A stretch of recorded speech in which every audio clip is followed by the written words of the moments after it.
ggwanga. Mu ggwanga lyonna tulinayo ba registrar era ba registrar balina stamps zaffe. Naye ba registrar abo bajja kunominatinga abo bokka abali ku lukalala lwaffe luno.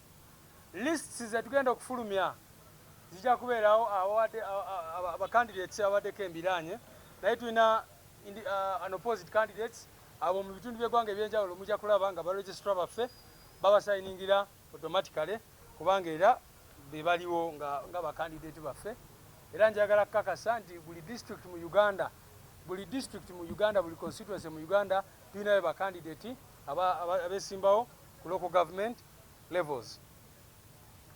Ekisemberayo ddala era kino ndakakiiko kagenda kyemphasizinga naye ndowooza nti kyogereko nakyo nti results zino ze tugenda okufuna olunaku olwaleero abo bagenda okuyitamu tubasaba muleme okucacyanca nnyo kubanga mukimanye nti lulwadde lwokano fena tuli ba nnyumba emu. Tolumya banno kubanga bw'oyiseewo bali ne batakola ki batayitawo. Bw'obadde olaba results ezo ze batuwadde oli omu obadde osanga alina obubonero 97 ku buli 100 naye nga munne alina 95 ku buli 100. Ekyo kitegeeza nno nti bakandidate abo bombi babadde balungi nnyo naye nga ultimately ekibiina kirina okusalawo omu yekka. Results ezo zivudde mu ki twabagamba nga mu kutandika nga tugenda kusindika tiimu zaffe ku ground era zagendayo. Twabagamba tugenda kukola vetting yakolebwa. Twakonsultinga abakulembeze baffe mu bitundu ebyenjawulo, twakola ne harmonization nga bwe tubadde tubagamba ebbanga lyonna. With those words, ladies and gentlemen, may I now invite. So ensonga esembayo gye mbadde njogerako nti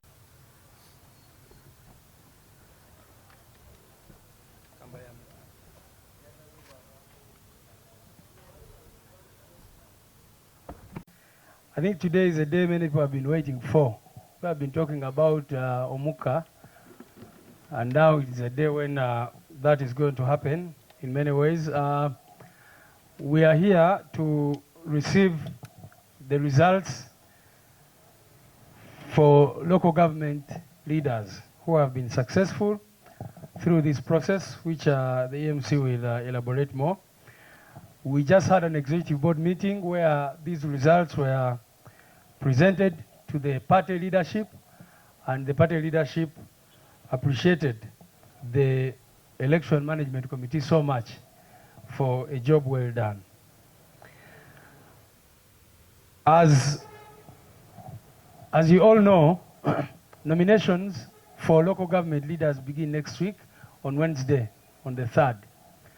What that means is that we have very few days to embark on nominations, but we also know that once these results are made public, there might be complaints of a clerical nature, of a technical nature.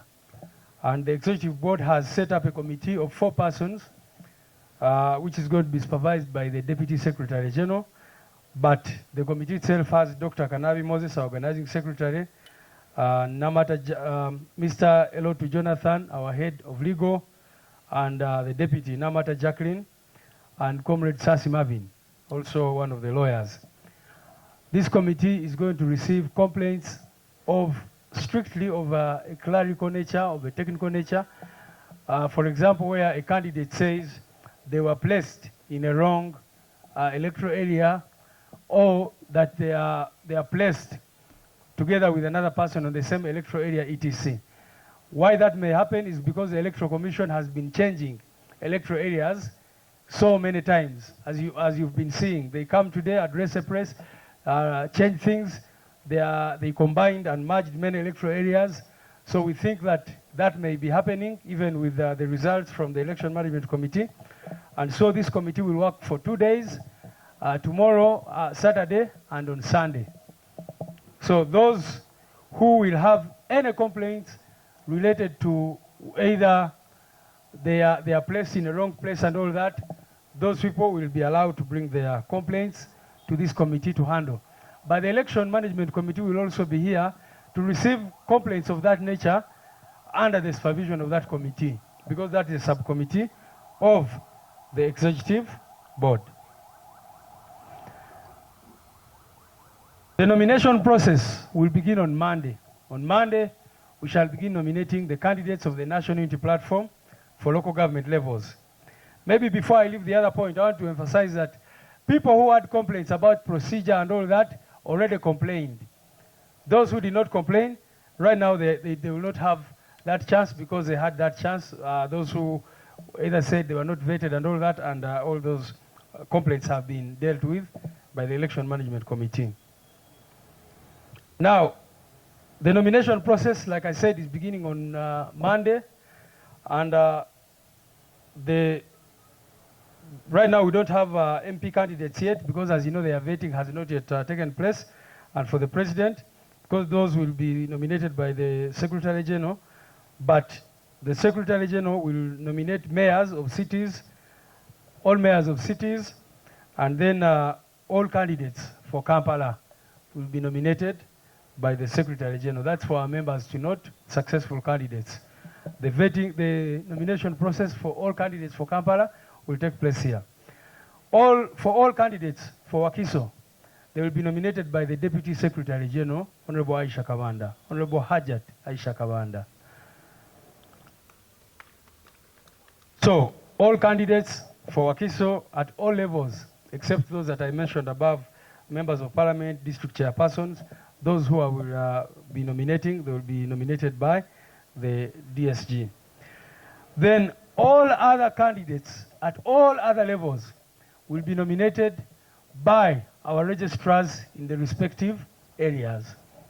But the registrars will have lists which will have been given to them already by the Election Management Committee, so they will not nominate anybody whose name does not exist on the list. Thank you very much. People power, okubategeeza nti omukka abantu gwe badde balindirira ebbanga gulinga oguli kumpi okulabikako. Era nga olunaku olwaleero tubadde n'olukiiko olw'ekibiina oluyitibwa Executive Board. Executive Board mu kibiina kyaffe yalina obuyinza ku nsonga z'ebyokulonda ebya wansi byonna byonna. Olukiiko olwa NEC n'olukwasaganya ensonga za Presidenti, naye Executive Board, which is a subset of NEC, handles all other elective positions. Olunaku olwaleero olukiiko lutudde ne lufuna ebivuddeyo ne lufuna enkalala ez'abo abantu abayiseewo ku bifo eby'enjawulo, era olukiiko olwo ne luyisa enkalala ezo.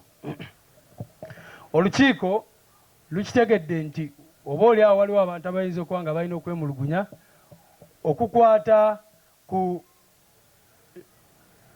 nsobi eziyinza okuba mu data, kubanga bano ab'akakiiko k'ebyokulonda aba Electoral Commission baze nga bakyusa electoral areas emirundi egy'enjawulo. So ne tulowooza nti bwe kiba bwe kityo wabeerewo akakiiko akagenda okuba nga kasupervisingibwa Honorable Aisha Kabanda oyo, naye nga tulina omutesiteesi w'ekibiina kyaffe Dr. Kanabi Moses, tulinako akulira bannamateeka Jonathan Elotu, tulina amumyuka Namata Jacqueline, tulinawo ne munnamateeka Sasi Marvin.